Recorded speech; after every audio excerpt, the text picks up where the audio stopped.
Աստված խռովության Աստված չէ, այլ խաղաղության։ Պողոս Առաքյալի այս խոսքը հորդորի նման տարբեր առիթներով հնչեցնում են աշխարհի կրոնապետերը։ Մերձավոր Արևելքում հակամարտությունների սկզբից մինչև այսօր տարբեր եկեղեցիներ ու համաշխարհային կրոնական կազմակերպություններ պարբերաբար էկումենիկ հանդիպումներ են ունենում տարբեր երկրներում, այդ թվում եւ Հայաստանում, եւ բանաձևեր ընդունում, հաստատելով իրենց ջանքերը աշխարհում խաղաղության վերահաստատման համար։ Ինչպես կարող է կրոնների երկխոսությունը կոնֆլիկտների հաղթահարման ու խաղաղության վերահաստատմանը նպաստել։ Տարբերակ հաղորդաշարի տաղավարում այսօր իմ հյուրերն են ռազմավարական եւ ազգային հետազոտությունների հայկական կենտրոնի տնօրեն քաղաքագետ Մանվել Սարգսյանը, Մայրաթորի միջեկեղեցական հարաբերությունների բաժնի պատասխանատու Շահե Վարդապետ Անանյանը եւ փիլիսոփայական գիտությունների թեկնածու կրոնագետ Պարքև Բարսեղյանը։ Բարև ձեզ։ Առաջին հարցը ես կուզեմ տալ ելնելով մեր բացման խոսքի տրամաբանությունից։ Կարող է արդյոք կրոնների երկխոսությունը նպաստել խաղաղության հաստատմանը եւ ունենք արդյոք պատմության մեջ նման օրինակներ։ Ընդհանրապես կրոնական երկխոսությունը ժամանակակից հարաբերփոխ աշխարհում կարևոր գործոններից մեկն է խաղաղության հաստատման համար եւ իմ կարծիքով կրոնական երկխոսություն, կրոնների միջև երկխոսություն հնարավոր է, սակայն դրա համար առաջին հերթին պետք է կամք եւ ցանկություն։ Ցավոք այսօր մենք մի այնպիսի իրողության մեջ ենք, երբ կրոնները խիստ քաղաքականացված են եւ շատ դեպքերում իրականում օգտագործվում են այլևայլ նպատակներով, հատկապես տնտեսական, քաղաքական եւ այլ շահերից ելնելով։ Այս պայմաններում կրոնների առաջնորդները կարող են հանդիպել, կարող են երկխոսություն սկսել, կարող են փորձել ինչ-ինչ հարցեր լուծել, բայց իրականում քաղաքական իշխանությունները, քաղաքական առաջնորդները շատ ավելի մեծ եւ կարեւոր դերակատարություն ունեն այդ հարցում եւ կրոնները շատ դեպքերում ուղղակի դառնում են արտաքին շղարշը, ընդհանրապես օգտագործվող գործոնը այս հարաբերությունները իրականացնելու կամ իրագործելու պայմաններում։ Եվ իմ կարծիքով, իմ խորին համոզմամբ այսօրվա իրողության պայմաններում քրիստոնեության ներսում երկխոսությունը շատ ավելի բարձր մակարդակի վրա է եւ միջեկեղեցական հարաբերությունները ավելի կարգավորված են, սակայն պրոբլեմային է մնում թերևս իսլամ քրիստոնեություն երկխոսությունը։ Կրոնների միջև երկխոսությունն իհարկե վաղուց միջնադարից հայտնի երևույթ է եւ նույնիսկ միջնադարում տեղեր ունենում ոչ միայն բացասական ջատագովական գրականության մակարդակով, այլ նաեւ երբեմն փոխանակվում էին շատ հետաքրքիր մտքեր, նամակներ, օրինակ բերեմ հայ միջնադարյան ատենագրության օրինակը, երբ բոլորին մեկ Աստծո զավակ էին անվանում եւ ասում էին օրինակ, որ եւ Ղուրանի մեջ արկա է Հիսուս մարգարեն, մնացած բոլոր մարգարեները հին ու նոր կտակարանների եւ նաեւ մենք էլ քրիստոնյաներս էլ ունենք նույն պաշտամունքը եւ հարգանքը մարգարեների նկատմամբ։ Բերվում էին տարբեր օրինակներ, օրինակ, որ Ղուրանը առանձնացնում է գրքի ժողովուրդների, այսինքն հրեաներ, քրիստոնյաներ եւ մահմեդականներ, իսլամներ, բայց խնդիրը հիմնականում այն պարզ, ինչպես այստեղ նշվեց, պարզ տրամաբանությունն է, որ մեր դարում քաղաքականությունը եւ կրոնը սովորաբար անբաժանելի են դարձել։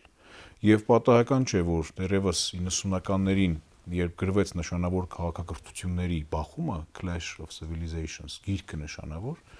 այդտեղ հենց առաջին պլան բերվեց կրոնը, եւ ոչ թե կրոն այն իմաստով, որ մենք հասկանում ենք մաքուր հայտնված այն իդեալիստական մաքուր գաղափար, որ պիտի ապրի մարդ, այլ կրոն, որ արդեն անցել է գաղափարների, գաղափարախոսության, քաղաքականության բովով եւ փորձված, հմտացած արդեն կան նույնիսկ կրոնական դիվանագետներ, եւ այստեղ խնդիրը բավական բարդանում է, որովհետեւ մեր մտածած կրոնը, ինչպեսին որ այն կա, ինչպեսին որ այն աստվածաբանում են կրոնագետներն ու աստվածաբանները, այդպիսի կրոն ստացվում է, որ տեսականորեն կարող է լինել, գործնականորեն անհնար է պարզապես ունենալ։ Եվ այս իմաստով 20-րդ դարի գրեթե բոլոր միջկրոնական երկխոսությունները, այսինքն հուդայականության եւ քրիստոնեության, հուդայականության եւ մահմեդականության, կաթոլիկ եկեղեցու կողմից կազմակերպված մի քանի հանդիպումներ Սենտ Էջիդիոյում եւ մյուս վայրերում, որտեղ հանդիպում էին աշխարհի կրոնապետերը, սրանք հիմնականում իհարկե նպատակ ունեին ոչ թե արտաքին շղարշ ապահովելու, այլ արտնասնելու մարդկանց մեջ այն գիտակցումը, որ մենք բոլորս էլ ունենք հավատի նույն սկզբունքները խաղաղության, հավատի նույն սկզբունքները մարդկանց օգնելու եւ նույնիսկ հայտնի մի խոսքի հիման վրա, ես հիշում եմ տարիներ առաջ կառուցվեց կրոնական մի կոնֆերանս, որտեղ Աստվածաշնչից, Թալմուդից եւ Ղուրանից հանված հայտնի խոսքներ, ով որ մեկ հոգի է փրկում է ամբողջ մարդկությունը։ Այսինքն այս սկզբունքի հիման վրա զարգացում էր միջկրոնական երկխոսությունը իբրև համայն մարդկությանն արված խաղաղության եւ փոխօգնության կոչ։ Սակայն խնդիրը շատ ավելի խորն է, եթե նայենք, որ միջկրոնական երկխոսության ծավալումը հիմնականում դժբախտաբար սահմանափակվում է շատ նեղ գիտական շրջանակներում։ Հանդիպում են աստվածաբաններ, քննարկվում են թեմաներ, բայց այդ թեմաների արդիականացումը, ժողովրդականությունը ինչպես պետք է տեղի ունենա, դժբախտաբար մինչև այսօր դեռևս այդ մեթոդը գտնված չէ ոչ քաղաքական իմաստով եւ ոչ էլ բնականաբար այդ կրոնական երկխոսության, միջկրոնական երկխոսության տարածման առումով։ Եվ հետեւաբար ստացվում է, որ այստեղ նշված քաղաքականություն եւ կրոն հասկացությունները շատ հաճախ անհաջող կերպով միաձուլվում են եւ մենք ունենում ենք այն, ինչ ունենք, այսինքն ունենք բազմաթիվ միջկրոնական երկխոսություններ, բայց չունենք պատմության մեջ միջկրոնական երկխոսության արդյունքում որևէ շոշափելի արդյունք, խաղաղության որևէ հաստատում։ Սա արդեն խնդիր է, այսինքն այնպիսի մի խաղաղության հաստատում, որ մենք կարողանանք անվանել շոշափելի առաջընթաց, քայլ ժամանակակից միջկրոնական երկխոսության մեջ։ Հեսա արդեն հիմնական մարտահրավերն է միջկրոնական երկխոսությանը եւ այստեղ է, որ հիմնականում մինչդեռ կրոնապետերը խաղաղության քննարկման սեղանի շուրջ են, ռումբերն ու ականները շարունակում են պայթել։ Շատ լավ, պարոն Սարգսյան, կավելացնեք։ Ձեր հարցադրումը դրանով է հետաքրքիր, որ ինչքան ես եմ հասկացել, կարող է համագործակցությունը կամ չգիտեմ շփումը կրոնական կազմակերպությունների ազդել քաղաքականության վրա։ Այո։ Որտեղ պատերազմը դա քաղաքականության կատեգորիա է եւ խաղաղությունն քաղաքականության կատեգորիա։ Այդ այս պրիզմայով նայենք, պիտի փորձենք հասկանալ ինչ վիճակում են եկեղեցիները, կրոնական կազմակերպությունները աշխարհում այսօրվա։ Հեղինակության իմաստով։ Չէ, ընդհանրապես իրենց ստատուսը որն է։ Միջնադարում եւ հազարամյակներ եկեղեցին ոչ միայն օրհնում էր, այլ ընդհանրապես պետություն կառուցող մեխանիզմ էր։ Եկեղեցին էր առաջարկում ժողովրդին, թագավորին։ Եվ իզուր չի այն բոլոր կարևորագույն կրոններում կարևորագույն թեզը, որ ամեն իշխանություն Աստծոց է։ Եկեղեցին պիտի հավատացյալներին, հավատացյալ ժողովուրդներին համոզեր, մեր շնչեր, որ եթե դուք ունեք թագավոր, դա Աստծո ընտրյալն է։ Դրանով իսկ թագավորը իրավունք է ստանում Աստծո անունից իջեցնել օրենք եւ ստեղծել պետություն։ Տեսեք, ինչ դեր ուներ եկեղեցին։ Այսինքն փաստորեն ի սկզբանի իր թեզերի մեջ գոյություն ուներ քաղաքական լրջագույն թեզ, որի մասին ես ասացի։ Հիմա եկավ ժամանակներ, երբ որ զարգացած աշխարհում արևմտյան ուրիշ թեզ ի հայտ եկավ, որ չկա այդ մեկը, ով իրավունք ունի իշխի։ Մարդիկ հավասար են իրավունքներով։ Ու քանի նրանք հավասար են, համապատասխան եթե ստեղծում են պետական միավորում, կառավարման համակարգը կարող է ստեղծվել միայն ընտրությունների միջոցով։ Մարդիկ ընտրում են իրենց կառավարիչներին ու իշխանափոխել։ Եվ հայտարարվել է, որ եկեղեցին անջատված է պետությունից, իրավական պետություններում։ Այսինքն տեսեք ոնց է փոխվել քաղաքական դերը եկեղեցու։ Եվ այստեղից էլ արդեն կարելի է փորձել հասկանալ ինչ ազդեցություն կարող է ունենալ եկեղեցին։ Ասեմ, որ վերջի դարերում, երբ որ այդ նոր թեզերը մտան եւ նոր տիպի պետությունները ստեղծվեցին, եկեղեցիները շատ հեշտ չեն գտել իրենց տեղը մարդկության կյանքում, պետության կյանքում։ Շատ դժվար է, մինչև հիմա շարունակում է այդ process-ները, որովհետև եթե կրոնը չունի քաղաքական բաղադրիչ կամ քաղաքական գործառույթ, արդեն իսկ կարելի է ասել, որ կրոնը ինչ պիտի անի, նա պիտի ինչ որ արժեհամակարգ մատուցի ժողովրդին։ Կամ գտնի բոլորովին ուրիշ մեթոդ։ Անընդհատ այդ դիսկուսիան գնում է, անընդհատ։ Բայց կա եւ հակառակը, նույն այդ պետությունները, որոնք որ կրոնական չեն, նրանք ամեն կերպով ուզում են նորից տեսնեն ինչ գործառույթ կարելի է տալ եկեղեցում, քաղաքականության մեջ։ Տեսնեք, այսինքն ոչ թե ազնիվ չեն, այլ դա շատ բարդ թեզ է անջատել եկեղեցին պետությունից։ Եվ երբ որ դա իրականացվել է, խնդիրը կանել են պետությունների առաջ, բալավ եկեղեցին ինչ դեր ունի հիմա այստեղ։ Ֆրանսիայում դա շատ բարդ էր այն ժամանակ, երբ որ հեղափոխությունը կատարվեց, ոչ մի կերպ չեն կարողացել այդ հարցը լուծել, ուղղակի սկսել են եկեղեցին հալածել։ Սուրբ գիրքը վառել, ուղղակի կոտորում էին եկեղեցականներին։ Այդպես է սկսվել 18-րդ դարում, որովհետև ոչ մի կերպ չէին կարող հասկանալ։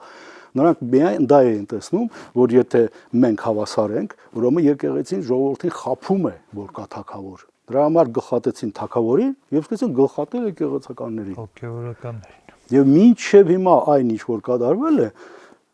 ժողովրդի պետական կյանքում լուծում չի ստացել։ Միջազգային հարաբերություններում առավել եւս չես հասկանում, որովհետեւ միջազգային հարաբերությունները դա ազգերի հարաբերություն են, ազգային պետությունների հարաբերություն։ Ինչ տեղ ունի այնտեղ եկեղեցին։ Շատ դժվար է հասկանալ։ Այսինքն միայն իրար օգտագործելով ինչ որ խնդիրներ լուծում։ Եվ եթե մենք sense նայում ենք, արդեն տեսնում ենք, որ եկեղեցու ձեռը չկա լծակ։ Ինչի՞, որովհետեւ այդ անջատումը պետությունից գործառույթը քաղաքական հանելը եկեղեցիներից իջեցրել է իրենց ստատուսը ընդհանրապես։ Քանի որ խոսք գնաց, որ բոլոր կրոնների ուրեմն հիմնական նպատակը ի վերջո եւ քարոզն էլ խաղաղությունն է ի վերջո։ Այսինքն բոլոր կրոնները հիմքում խաղաղություն են քարոզում, բայց այսօր տեսնում ենք աշխարհում տեղի ունեցող շատ ահաբեկչություններ հենց կրոնի շահարկմամբ են տեղի ունենում։ Աստված օրենք տալիս է եւ այդ օրենքը սկսում է մեկնաբանվել մարդկանց կողմից։ Ամբողջ այս ահաբեկչությունների ֆոնի վրա, երբ մենք տեսնում ենք, որ նույնիսկ մուսուլման իսլամ կրոնապետերը դատապարտում են ահաբեկչությունը, որ բնավ կապ չունի իսլամի հետ, որովհետև ջիհադը արդեն ինքնին ջիհադ հասկացությունը հոգևոր ներքին պատերազմն է մարդու գրքերի դեմ։ Բացարձակապես կապ չունի քաղաքականության հետ, ջիհադ բառը ինքնին արդեն։ Սրբազան պատերազմը նախ եւ առաջ իսլամի քարոզչության համար մղվող պատերազմն է։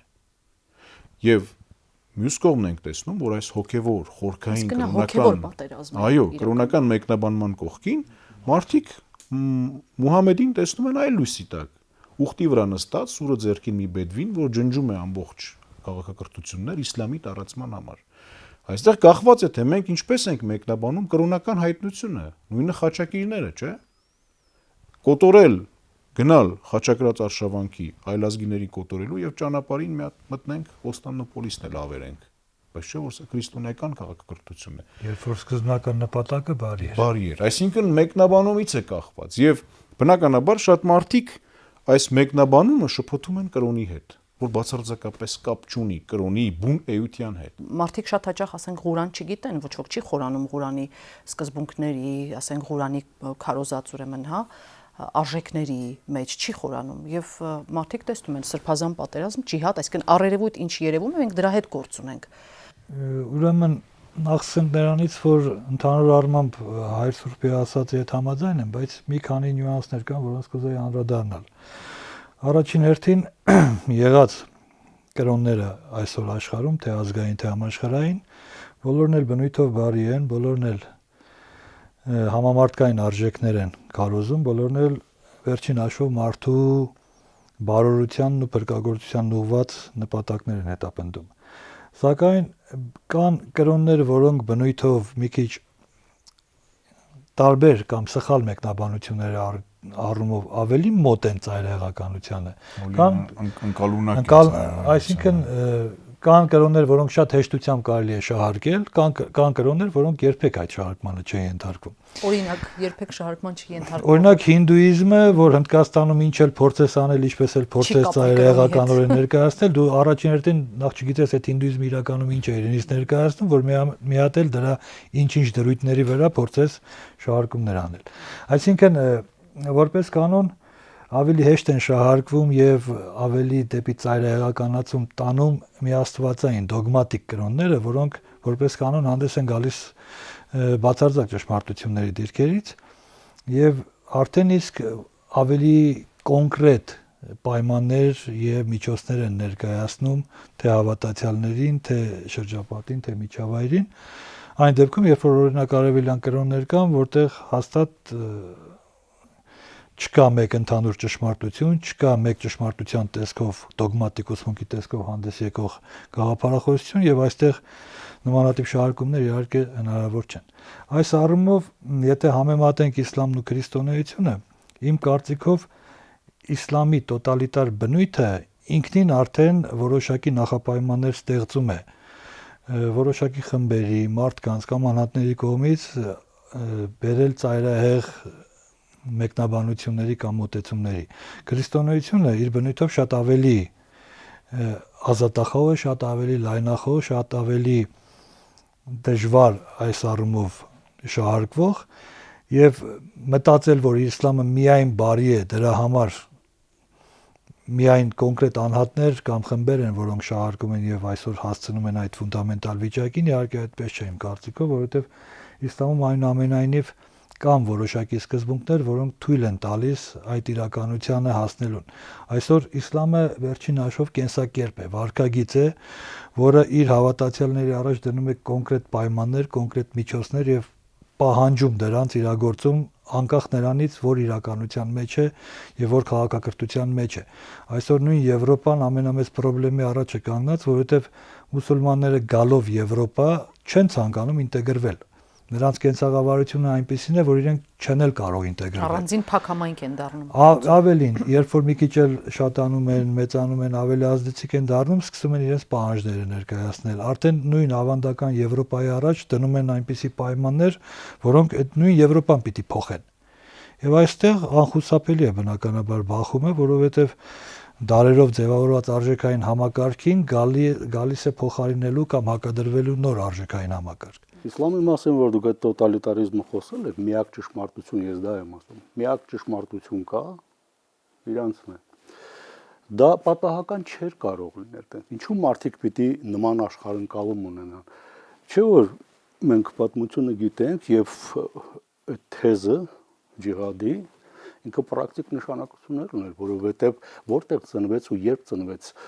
այդ կրոնը, երբ որ տիեզերական քրիստոնեությունը բարակտվեց, երբ որ կենտրոնը անցավ Բյուզանդիա եւ մի շարք խոշոր քրիստոնեական երկրներ, այդ թվում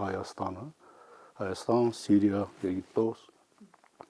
դուրս մնացին փաստորեն, օբյեկտիվ, սուբյեկտիվ, էական չի, դուրս մնացին տիեզերական process-ից, արդեն իսկ այս տարածքում ստեղծվող նոր կորոնա ուներ այդ թեզը ոչնչացնել պոլիսը, Կոնստանտինոպոլիսը, սա աշխարհընկալման մեջ սկզբունքային խնդիր էր, նա ստեղծվում էր արդեն այդպես, եւ իզուր չէ որ արդեն դարեր անց, երբ որ թուրքերը վերցրին Կոնստանտինոպոլիսը, նրանք աստված դառան ամբողջ մուսուլմանական աշխարհի համար, իրականացրին, տեսնում եք, Այսա կարևոր բան է, որտեղից է գալիս այդ աշխարհընկալումը, ինչ պայմաններում են ստեղծվել, այսինքն անպայման մենք կգտնենք քաղաքական կատեգորիա, ստեղծման պահին։ Իսլամը դժվար է կրոն կոչել, դա քաղաքական թեզ է։ Հավատի վրա է ուղղակի դրած, հետո վերցրին սուրբ գիրք ստեղծեցին, բայց ինքը էությամբ քաղաքական թեզ է։ Երկրորդ նման կրոն դժվար է պատկերացնել, գոնե խոշոր կրոնների մեջ նման բան, քաղաքական թեզ, որ մենք միանում ենք դրա համար, որ գնանք պոլիսը վերցնենք, պոլիսն էլ դա ամեն դար փոխվում է իր անունը, էլի։ Հիմա էլ եկել է դա, որ իրանք Եվրոպա պիտի վերցնեն, չգիտեմ, Ռուսաստան պիտի վերցնեն։ Սա շատ ավելի խորքային արատ է իմ կարծիքով։ Եվ այստեղ եմ ես տեսնում, որ բոլոր կրոններից ամենակաղաքականացվածը իսլամն է։ անգամ քրիստոնեությունը, որը փաստորեն ստեղծեց ժամանակ զարգացած աշխարհը, այդ աստիճանի քաղաքականացված թեզ չի, ոնց որ Ընդհանրապես իսլամի հենց սկզբից իր ձևավորման պահից սկսած քաղաքականացված է եղել, որովհետև Մուհամեդը մեկ անձի մեջ կենտրոնացնում էր միանգամից 3 թևեր իշխանության։ Նա թե քաղաքական առաջնորդն էր, թե հոգևոր առաջնորդն էր, թե դատավորն էր։ Եվ այդ համակարգը իսլամում հստակ գործել է։ Ի տարբերություն հատկապես արևելյան քրիստոնեության, որտեղ աշխարհիկ եւ հոգևոր իշխանությունները այնուամենայնիվ տարանջատված էին։ Իսլամը սկզբից եւ այդ նույնիսկ նրա ուղղություններն են քաղաքական բախումների կամ քաղաքական պայքարի հետևանք դարձել։ Քաղաքականացված լինելով իսլամի գլխավոր գաղափարներից մեկը որն է վերջին հաշվով։ Աշխարհը բաժանվում է 2 տիպի աշխարհի՝ Դարիլ Իսլամ, իսլամի աշխարհ եւ ոչ իսլամական աշխարհ, վերջ։ Ուրիշ աշխարհ չկա։ Եվ նպատակը ամբողջ աշխարհը իսլամի աշխարհ դարձնելն է։ Տեսաբաններ կան, որ պնդում են, որ էկումենիզմին հակառակ է ուրեմն արմատականացում կրոնների տեղի ունենում, հասարակական տրամադրությունների արմատականացում է տեղի ունենում, հենց էկումենիզմին հակառակ է, էկումենիզմին զուգահեռ, երբ որ տեսնում են, որ մի թևով կրոններ, կրոնական կազմակերպություններ սեղանի շուրջ են նստում եւ ինչ-որ զարգացումներ են փորձում ապահովել։ Եվ այս ահաբեկչական կամ թշնամական տրամադրությունների զարգացումները հենց դրա հետ են կապում։ Կա այդպիսի կապ, թե դա ինչ-որ մտածած Էկումենիզմը նաև ուներ ինչ-որ իմաստով քաղաքական նպատակներ, սա անկարելի է թաքցնել բնականաբար, բայց բուն նպատակը Արևմտյան Եվրոպայում առաջացած միսիոներական կազմակերպությունների համատեղ գործունեություն ծավալելն էր, որովհետև միսիոներական կազմակերպությունները շատ հաճախ դառնում էին գաղտնի ծառայությունների գործիք։ Օրինակ, հնագետներին զուգահեռ, որոնք հիմնականում դիվանագետներ էին, կային միսիոներներ, որոնք տարբեր տիպի արժեհամակարգեր էին ներմուծում հնագույն քրիստոնեական եկեղեցիներ, ինչպես օրինակ Ղպտի եկեղեցի, Ասորի, Ուղափառ, հայ, առաքելական եւ այլն։ Այսինքն էկումենիզմի հիմնական նպատակը այս խոչընդոտները հաղթահարելն էր։ Եվ այս իմաստով հենց հաղորդման սկզբում ասված մտքին ես լիովին համաձայն եմ, որ քրիստոնեության մեջ այս էկումենիկ իրականությունը ունի բավականին զարգացած պատմություն, որովհետև կան ստորագրված պաշտոնական փաստաթղթեր։ Եվ կան եկեղեցիներ նույնիսկ, որոնք արդեն պաշտոնապես սկսում են հետևել այս փաստաթղթերին, այսինքն ստեղծում է եկեղեցական մի դիվանագիտություն միջազգային հարաբերությունների մակարդակով, որտեղ եկեղեցիները սկսում են միմյանց հետ հաշվի նստել, միմյանց խնդիրներին անդրադառնալ ավելի, այսպես ասենք, ոչ թե միության, անշուշտ շատ իդեալիստական կհնչի, այլ ավելի փոխօգնության տեսանկյունից։ Արմատականությունը կամ ֆունդամենտալիզմը բացարձակապես կապ չունի այս երևույթի հետ, այն իմաստով, որ էկումենիզմից առաջ էլ ֆունդամենտալիզմ կար բնականաբար, եւ ֆունդամենտալիզմի առաջացումը ոչ սկսվել է էկումենիզմին զուգահեռ կամ հակառակ, ոչ էլ կդադարի էկումենիզմի դադարելուց հետո, եթե նույնիսկ այդպես լինի։ Այսինքն ֆունդամենտալիզմ մենք կարող ենք գտնել նաեւ քրիստոնեության մեջ, մենք կարող ենք գտնել նաեւ հինդուիզմի մեջ, նաեւ բուդդիզմի մեջ, հեռու չգնանք, բուդդիզմը երբ նոր պետականացվեց Աշոկա թագավորի օրոք, չէ, ինչ տեղի ունեցավ։ Ամբողջ երկրով մեկ նա ուղարկեց քարոզիչներ, միսիոներներ եւ սկսեց պարտադրել արդեն կրոնը։ Բուդդիզմը, որ ծնվել էր Բուդդայից, լուսավորյալից եւ ամենախաղաղարար կրոններից մեկն էր։ Ինչ տեղի ունեցավ հինդուիզմում, երբ առաջացավ հնդիկ ազգային շարժումը 40-ականներին, չէ, կրոնական մի հսկա ալիք բարձրացավ, որովհետև ըստ էության Հնդկաստանում տեղեր ունենում հասարակության ներքին խավերի բարձրացում դեպի վերև, կաստաների, ինչ էր տեղի ունենում, փոփոխություն, վերանայում։ Եվ ինչ տեղի ունեցավ, սպանվեցին մի քանի քաղաքական գործիչներ։ Սա նույնպես կրոնական ֆունդամենտալիզմի արտահայտում է։ Սա ըստ էության կրոնի քաղաքական այն մասի ինքնապաշտպանությունն է, որը կրոնը, ինչպես արդեն այստեղ նշվեց, ընկալում է իբրև քաղաքական համակարգ։ Իսկ բուն իրական կրոնը, որին ընդհանրապես մարդկային իդեալն է կատարելատիպը ձգտելու, կրոնը դա ինքնին մաքուր գաղափար է, մաքուր հայտնություն Աստծուց տրված, որով յուրաքանչյուր մարդ փորձում է ապրել։ Եվ այս իմաստով կրոնը կարծեք ողբերգական մի դուալիզմի մեջ է, վիճակի մեջ է։ Նա չի կամենում խառնվել քաղաքականությանը, որովհետև ի սկզբանե իր նպատակը չէ քաղաքականությունը։ Բայց չի էլ կարող։ Մյուս կողմից չի էլ կարող, որովհետև այդ եկեղեցվող այդ կրոնի մեջ կան մարդիկ, որոնք քաղաքական գործիչներ են։ Եվ այսպես թե այնպես այս մարդիկ է, որ ըստ էության տարբեր լծակներով այդ կրոնի տարածումը կամ այդ արժեհամակարգի մատակարարումը հասարակությանը տալու են։ Անհնար է, այսինքն ճգնավորը, որն ապրում է լեռներում, երբեք չի իջնելու լեռներից եւ սկսի արժեհամակարգ մատակարարել մարդկանց։ Լիբերալիզմը, որի հիման վրա ստեղծվել են այդ բոլոր նոր իրավական պետությունը, մի շատ էական բաներ ուներ, բացի դրանից, որ եկեղեցին անջատված է պետությունից, մի ուրիշ թեզել է ներդրել մարդկանց հասարակական քաղաքական կյանքը։ Դա այն է, որ չկա ճշմարտություն։ Մարդ ունի կարծիք, ճշմարտությունը Աստծո մոտ է։ Տեսնում եք։ Մարդ ընդամենը ունի կարծիք։ Սա երկրորդ զորագույն հարվածն էր կրոններին եւ կրոնական կազմակերպություններին, որովհետեւ դարեր շարունակ էությունը որն է եկեղեցիների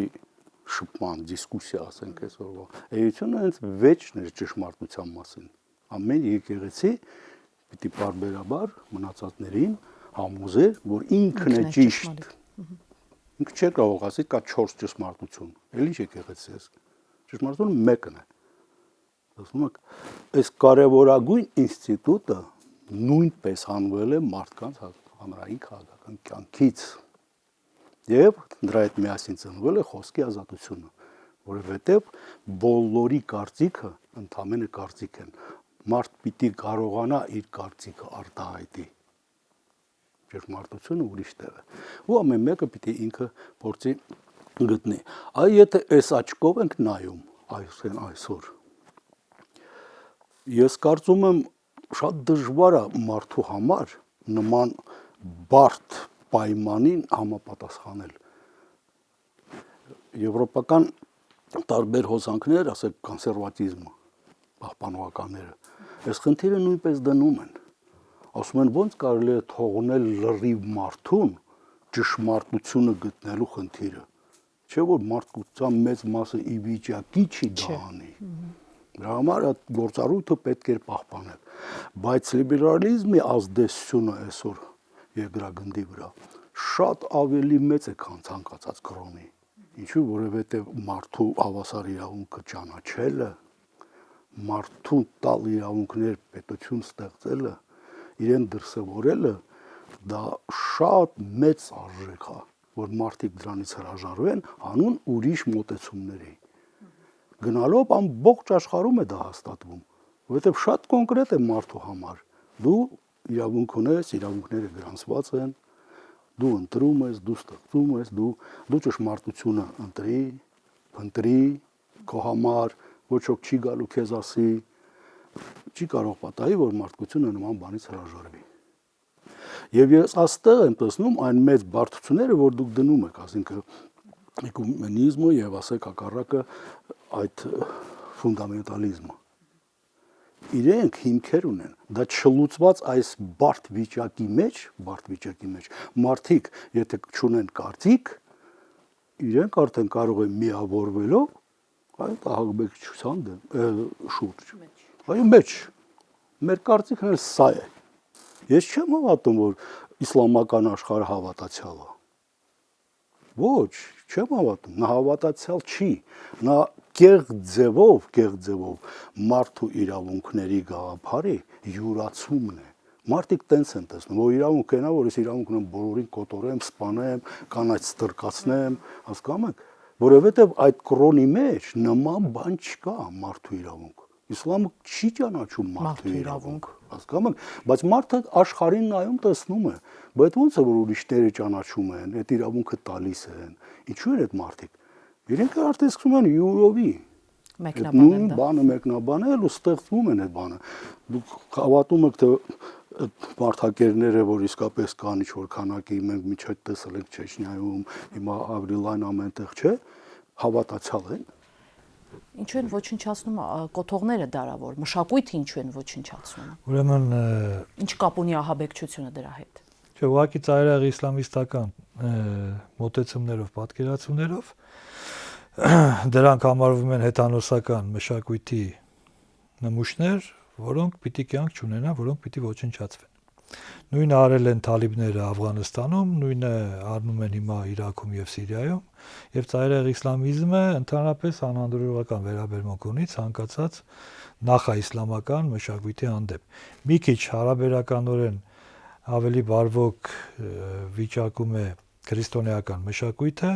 ինչպես արդեն Հայր Սուրբն ասած Ղուրանում, քանի որ քրիստոնյաներն ու հրեաները դերևս Մուհամեդի կողմից արդեն հռչակված էին Ահլալ Քիթաբ, գրքի մարդիկ, նրանց նկատմամբ վերաբերմունքը մի քիչ ավելի մեղմ է եւ չեն ընկալվում դրանք որպես հեթանոսական մշակույթի նմուշներ։ Մնացած բոլոր երևույթները այդ համատեքստում են։ Նույնն էլ նաեւ եզդիների նկատմամբ վերաբերմունքը։ Նաև դրամ է անհրաժեշտ։ Եզդիները հեթանոս են իրենց ընկալմամբ եւ նրանք կամ պիտի ընդունեն իսլամ, կամ պիտի կոտորվեն։ Երբեմն հայտնվում են աճուրներում եվրոպական, չէ՞։ Չմոռանանք, որ կտրված կամ կիսված կամ ջարդված այդ նմուշները երբեմն շատ հեշտ հայտնվում են եվրոպական աճուրներում եւ վաճառվում են երբեմն չնչին։ Հիմա լավ բիզնես է։ Ֆինանսական խնդիրներ են նաև լուծում դրանով։ Անշուշտ։ Կրոնական հանդուրժողականությունը խաղաղության համար լիարժեք երաշխիք էր։ Ես ինչու եմ սա հարցնում, որտեղ մենք Եվրոպայում տեսնում ենք, ասենք, կրոնական հանդուրժողականությունը ամենաբարձր ձևով, ասենք, քարոզվում էր, իրենք ջատագովներն էին, բայց հիմա Եվրոպայում իսլամաֆոբիա է հենց այս պահին։ Եվ ամեն օր սոցցանցերն են հեղեղված, չգիտեմ, հեռուստատեսությունն է հեղեղված նման նյութերով, այնտեղ իսկական իսլամաֆոբիա է սկսվել։ Կարող էր այդ գաղափարը կրոնական հանդուրժողականության, չգիտեմ, լինել խաղաղության երաշխիք։ Հանդուրժողականություն հասկացությունը Եվրոպայում ծնվեց այն ժամանակ, երբ որ աստիճանաբար այս նոր լիբերալ շարժումներն էին ի հայտ գալիս, բայց չմոռանանք, որ Եվրոպան դրանով փորձում էր իր վաղուցվա վերքերը դարմանել, տոլերանս, չէ՞։ Ֆրանսիայում ինչու էին այդքան խոսում, որովհետև Ֆրանսիան ուներ գաղութներ, որոնք իսլամ էին տաբանում։ Կաթոլիկ եկեղեցին ինչու սկսեց խոսել դրա մասին, հատկապես մտնել հանդուրժողականության մեջ, որովհետև կաթողիկե եկեղեցվո մեջ, կաթոլիկ եկեղեցում տեղի ունեցել պատմական դեպքեր, որոնք պետք էին դարմանվելու, պետք ունեին։ Ինչու սկսվեցին մեծ գերտերություններում, ԱՄՆ-ում եւ մյուս տերություններում խոսել հանդուրժողականության մասին ընդհանրապես, մանավանդ կրոնական, որովհետեւ հիմնականում այս երկրներն էին, որ կրոնական գաղափարախոսության տակ գործել էին հանցանքներ, հաճախ նաեւ մարդկության դեմ հանցանքներ։ Եվ բնական է, որ այս կրոնական հանդուրժողականությունը, ինչպես Հովհաննես Պողոս II պապն էր արդեն նշել, նպատակ ուներ մաքրելու պատմական գիտակցությունը։ Այսինքն Հովհաննես Պողոս II-ն ինքը մի քանի անգամ ներողություն խնդրեց եկեղեցու գործած արարքների համար։ Ուրեմն ինչ էր տեղի ունենում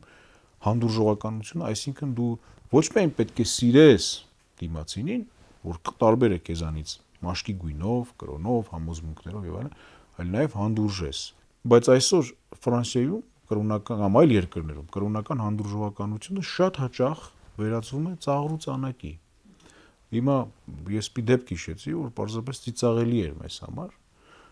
երբ քննարկում էր գնում ամբողջ Եվրոպայում, մեկ Կանադայում, Ամերիկայում, սիկխերի համար նրանց երեխաներին, որոնք թրեր էին կրում փոքր, բայց որոնք պարտադիր պայմաններից մեկն էր իրենց կրոնական պատկանելության։ Արժե այդ թրով մտնել դպրոց, թե չէ, որովհետև դպրոցում դեպքեր էին արձանագրվել։ Հասկանում եք, սա արդեն կրոնական հանդուրժողականության կարելի է ասել չափազանցված եւ ծաղրելի վիճակն է։ Այսինքն մենք արդեն այստեղ ոչ թե կրոնական հանդուրժողականության մեջ ենք, այլ կրոնական հանդուրժողականությունը վերածել ենք մարդու կյանքից ավելի բարձր մի հասկացության։ Եվ այստեղ է, որ իմ ասած մարդու իրավունքը սկսում է գերիշխել մարդու վրա։ Մսը լուրջ խնդիր է դառնում։ Խնդրեմ, պարոն Բարսեղյան։ Ուղղակի Հայր Սուրբի բերած օրինակը ավելի ամբողջացնեմ ամենաթարմ լուրով, երեք Շվեյցարիայում որոշում ընդունեցին, որ մուսուլման կանայք իսլամական հագուստով հասարակական վայրերում չպիտի երևան, այսինքն հիջաբ կրել եւ այլն արդեն պաշտոնապես արգելում են եւ դա իսլամաֆոբիայի համատեքստում որպես այդպեսին, բայց այնուամենայնիվ հանդուրժողականությունը որպես այդպեսին Եվրոպայի զարգացման սեկուլյարիզացիոն գործընթացների տրամաբանության մեջ լիարժեք տեղավորվող եւ մարդու իրավունքներից բխող գլխավոր երևույթներից մեկն է, եւ այս դեպքում ոչ միայն խոսքը իհարկե կրոնական հանդուրժողականության, այլ ընդհանրապես հանդուրժողականության մասին է, ցանկացած ֆոբիայի դեմ, այսպես ասենք։ Եվ այսօր Եվրոպան իր իսկ ստեղծած այդ նույն արժեքներից, մարդու հիմնարար ազատություններից եւ իրավունքներից բխող արժեքներից ստեղծած համակարգի կարծես թե գերին է դարձել, որովհետեւ ստեղծել է մի համակարգ, որի դեպքում ինքը կարծես արդեն պատասխան չի գտնում։ Այսօր փախստականները կանգնած են սահմանին, թույլ տալ մտնել այդ նույն մարդու իրավունքների տեսանկյունից հղի է խիստ վտանգներով եւ դրա հետևանքը մենք արդեն Փարիզում տեսանք, որովհետեւ ահաբեկիչներից երկուսը ապացուցվեց, որ այդ նույն փախստականներից են։ Թույլ չտալ նշանակում է եվրոպական արժեքներին դեմ գնալ։ Եվ այսօր Եվրոպան այսպիսի մի շատ հստակ դիլեմայի առաջ է, եւ այո, շատ դժվար է կողմնորոշվել, թե հետագայում ինչ է լինելու։ Ամենայն դեպս նմանատիպ ֆոբիաները Եվրոպայում նաեւ այսօր պիտի սпасելի լինեին այս բոլոր զարգացումների ֆոնին։ Մարդիկ հանդուրժող են լինում, իմ կարծիքով, երբ որ կիսելու բան չունեն։ Որովհետև տարբեր են մարդիկ։ Այո, հայտարարում ես, որ իրավունքներով նույնն եք, օրենքի առաջ բոլորս նույն ենք, բայց մշակութային առումով, ինտելեկտուալ առումով մարդիկ շատ տարբեր են։ Անհանդուրժողականությունը մենք օրինակ մեր երկրում էլ ենք տեսնում։ Իսկ որ ասում են հնարավոր է ադրբեջանցիների հետ լեզու գտնել, խնդիրը լուծել Ղարաբաղյան, ես ասում եմ հնարավոր է երկու քաղաքական խմբավորում Հայաստանում իրար հետ լեզու գտնեն։ Ես դեռ չեմ տեսել այդ բանը։ Ազգի ներսում մի վիճակի չես մինիմալ հանդուրժողական լինես, ոնց կարող ես ուրիշ տեղ լինել։ Եվրոպայի խնդիրը այն էր, որ թերագնահատել են նրանք այդ երևույթը, որ մարդիկ կարող են երբևէ չճանաչեն հավասար իրավունք։ Ուղղակի ասել են կգան, կձուլվեն, իսլամը ուզում է սերունդ հետո այո, հետո բաներ ունեին, օրինակ ունեին, որոնց այդ օրինակներով խաբվել են ինչ-որտեղ, օրինակ Ճապոնիան, Հարավային Կորեան, երկրներ, որտեղ բացարձակապես չի եղել մարդու իրավունքները, բայց որոնք երկրորդ համաշխարհային պատերազմից հետո շատ հեշտ հասկացան եւ յուրացրին։ Շատ մի սերունդ անցավ, դա ինչ որտեղ երևի խաբել է Միացյալ Նահանգների, Եվրոպային եւ մարդիկ ընդունում են ամեն ինչ տալիս են իրենց հավասար ապրելու համար, բայց տեսնում են, որ հակառակ կողմի մարդը եկող չի ընդունում, հոգեբանորեն նա չի ընդունում, որ մարդիկ կարող են լինել հավասար։ Եվ իրանք չեն կարող դա ընդունել, որովհետեւ եթե ընդունեն, իրենց ընտանիքները կքանդվեն, ընդհանրապես իրենց կյանքը կքանդվի։ Ամբողջ կյանքը իսլամական աշխարհի կառուցված է այդ սկզբունքների հետ։ Մենք բոլորս գիտենք, չէ՞, իրենք էլ են հասկանում, որ իրենք ձուլվում են եւ իրենք չեն ուզում բայց անգամ իրանք չեն կարող ձուլվել։ Մենք դուք տեսած կաք, որ օրինակ ինչ որ նորմեր խախտելու համար քրիստոնյան սպանի իր ընտանիքի անդամին կամ ինչ խուժանություն կարող է անի։ Այդ ուրիշ բան է։ Դե դրանք բացառիկ դեպքեր են։ Բայց իրենց կոդավորված օրենքով սահմանված որ պիտի սպանի, այո, չկա։ Բայց ինչու՞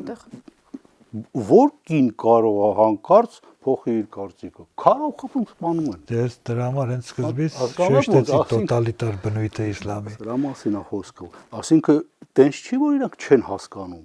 բայց այդ համակարգը քեզ թույլ չի տալիս, որ դու անգամ բարձրաձայնես դա։ Այդտեղում ոչնչացնում են, անընդհատ նման դեպքեր ինֆորմացիա կա։ Այսինքն այս բարդությունը չեն հասկացել եվրոպացիք, որ իսլամը թույլ չի տալիս, որ ինքը դառնա եվրոպական արժեքների կրող։ Հիմա ինչ անես, եկես այդ կաղնել են։ Ես օրինակ չեմ հավատում, որ հիմնականում էս ահաբեկչությունները բանը իսլամական աշխարհի բնույթից եկող բաներ են։ Ոչ, սա է արևմտյան քաղաքակրթության, այս վերջի կես դարում զարգացած քաղաքականությունն է։ Դա օգտագործում են ուղղակի։ Երբեք քրիստոնյա աշխարհը թույլ չի տա ինքը բացահայտ նման բաներով զբաղվի։ Կա բանակներ, հրամաններ, կարող են գործ անեն, բայց երբ որ դու գործում ես նման մեթոդներով, բնական է անպայման կգտնես իսլամից ինչ-որ մարդիկ, այդ մարդիկ կանեն, այդ խուլիգանները կանեն, այսինքն սա ես այստեղ չեմ տեսնում, այստեղ ես չեմ տեսնում կրոնների կամ քաղաքակրթությունների հակադրություն, դա արևմտյան քաղաքակրթության ինչ-որ բարդ վիճակից է, պրոցեսներ են սկսել ներսում, դեղից է այս քաղաքականությունը ծնվում։ Ինքը առերես սենց երևում է, թե թվում է, թե իրար մեջ են, բայց իրականության մեջ դա ներսում է կատարվում, որն էլի միջալով շատ վտանգավոր է եւ շատ բարդ է։ Սա մի կողմն է, բայց մյուսը այն է, որ իսկապես մարդիկ ոնց գան մի արժեքով ապրեն իրար հետ։ Այս խնդիրը արդեն շատ դժվար է լուծվում, ես չգիտեմ։ Դա կլուծվի միայն այն ժամանակ, երբ որ իսլամը հեղափոխություն անի ինքը իր դեմ։ Երևի բոլորդ լսել եք Եգիպտոսի նախագահն է այս խնդիրը դրել։ Հոգեվարներին հավաքել ու ասել է դուք անընդհատ քարոզում եք մեր սրբության սրբոցները, բայց ստացվում է, որ այդ սրբությունները մեզ դարձնում են ամբողջ աշխարհի թշնամիներ։ Հիմա ինչ անենք։ Իրանք են արդեն լուրջ խոսում դրա մասին, որ եկեք տեսնենք ինչ են անում։ Պետք է երևի հրաժարվել սրանից, եթե արդյունքը սա է։ Եվ իսկապես դա է ճանապարհը։ Դուք չեք կարող մնալ այդ դոգմաների տեր եւ համերաշխ ապրել ուրիշների հետ։ Նման բան հնարավոր չի։ Քրիստոնյա Եվրոպայի շատ երկրներ արդեն հիմա աշխարհիկ պետություններ են։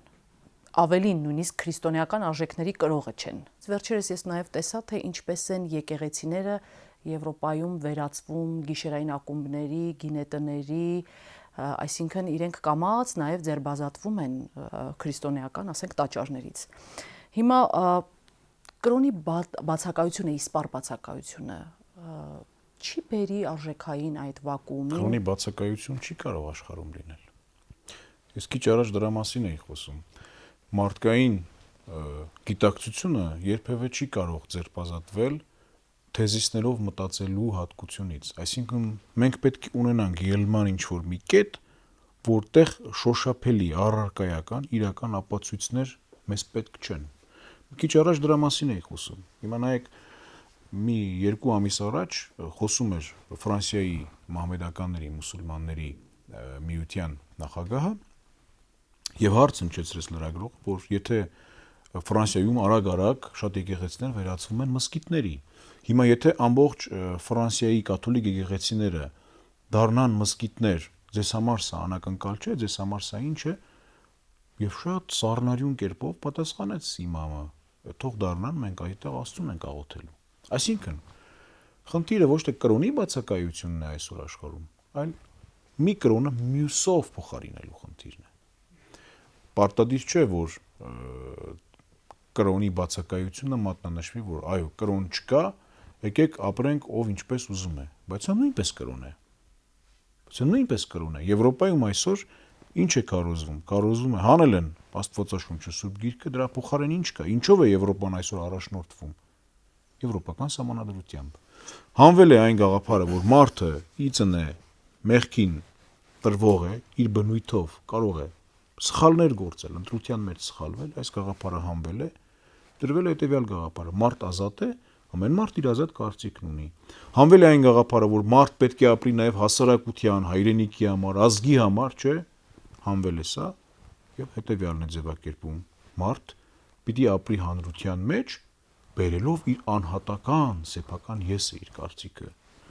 Այն գաղափարը, որ յուրաքանչյուր մարդ ունի հոգևորի կարիք, Աստծո կարիք, մտահայեցության պահ,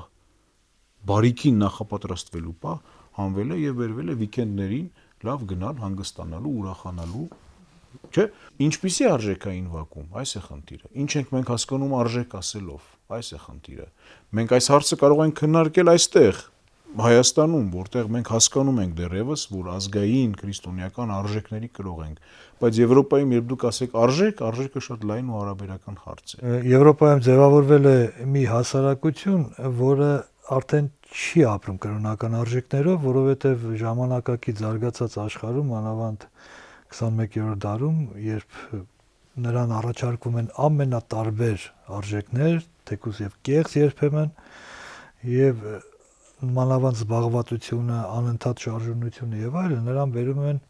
մի վիճակի, երբ կրոնի հետ զբաղվելու կամ կրոնի մասին մտածելու, կրոնական արժեքներով առաջնորդվելու նույնիսկ ժամանակ եւ